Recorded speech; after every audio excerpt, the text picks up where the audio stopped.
పేదరికం ఆ కుటుంబాన్ని పట్టి పీడించింది. చదువుకి దూరమైన ఆ బాలికలిద్దరూ బాల కార్మికురాళ్లుగా మారారు. వారిపై జాలి చూపించాల్సింది పోయి కామంతో రగిలిపోయాడు ఓ దుర్మార్గుడు. 2 నెలలుగా లైంగికంగా వేధించాడు.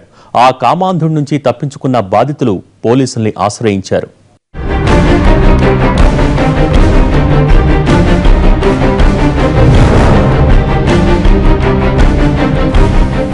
ఇతర పిల్లల్లా ఆడుకోలేరు, హాయిగా నవ్వుకోలేరు. ఆ చిన్నారులను చూస్తే ఎవరికైనా జాలేస్తుంది. వాళ్లకు జరిగిన అన్యాయం క్షమించరాంది. దుర్మార్గుడిని కఠినంగా శిక్షించాల్సిందే.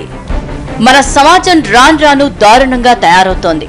సోదరుల్లా అండగా నిలవాల్సిన వాళ్లే దారుణాలకు పాల్పడుతున్నారు.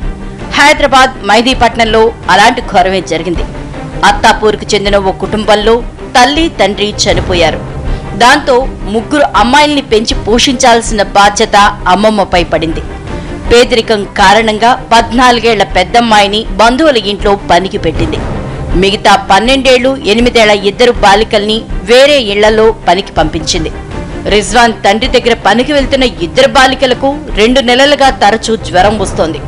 ఇంట్లో పని ఎక్కువ కావడంతో అనారోగ్యం వస్తోందేమో అనుకున్నారు. ఓ రోజు వాళ్లను ప్రశ్నించగా అసలు విషయం తెలిసింది. యజమాని కొడుకైన రిజ్వాన్ తమపై లైంగిక దాడి చేస్తున్నట్లు అమ్మమ్మకు చెప్పి ఏడ్చేశారు ఆ బాలికలు. బాధితులు హుమాయూన్ నగర్ పోలీస్ స్టేషన్లో ఫిర్యాదు చేశారు. उनके पास ले जाके छोड़े। लोग 5 साल थे उनके पास। हम काम कराते थे, छता का बनाए घर पूरा साफ करने लगाते थे। हम दुकान पर 6 बजे उठाते थे। उनके घर में जितने भी जले उनकी रोटियाँ हुए बनाना, रात के 1-2 बजे सोते थे हम लोग। तो एक दिन मैं छोड़ी थी तो मेरे साथ गलत हरकत करने के लिए कोशिश करे तो मैं ढकल दी। कौन करे वो कोशिश? रिजवान। तो मैं उनकी मम्मी को एकदम जमी गाली दे के बोले कि मेरा बेटा ऐसा नहीं कर सकता। तो 2-3 दिन के बाद में हमारी फैमिली साथ कर दी। तो मैं 3 बार देखी।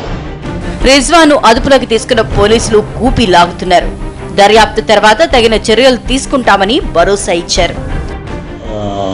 వాళ్ళ అబ్బాయి సెకండ్ సన్ ఆ అమ్మాయిను సెక్సువల్ అబ్యూజ్ చేసినారని కంప్లైంట్ ఉంది. దాని మీద ఈరోజు ఇప్పుడే వచ్చి కలిసినారు నాకు. సో దాన్ని బట్టి అకార్డింగ్ టు కంప్లైంట్ ఎఫ్ఐఆర్ చేస్తాము. సో ఇవన్నీ టోటల్ ఇన్వెస్టిగేషన్లో వెరిఫై చేసి నిజంగా ఎప్పుడు జరిగింది, ఏం సంగతి, ఇలాగైందని మొత్తం డీటెయిల్ ఎంక్వైరీ చేసి దాని మీద చట్ట ప్రకారం చర్యలు తీసుకుంటాం. మనం ఎంతలా అలర్ట్ అవుతున్నా ఎక్కడో ఒక చోట ఇలాంటి దారుణాలు జరుగుతూనే ఉన్నాయి. పేదరికం వాళ్ళ జీవితాలతో ఆడుకుంది, బాల్యాన్ని కబళించేసింది. అదే విచారకరం అనుకుంటే ఆ ఇంట్లో జరిగింది క్షమించరాని నేరం. నిర్భయ చట్టం పుస్తకాల్లో ఉంటే చాలదు, అది అమలై దోషులకు శిక్ష పడినప్పుడే దుర్మార్గులకు తప్పు చేయకూడదన్న భయం ఉంటుంది.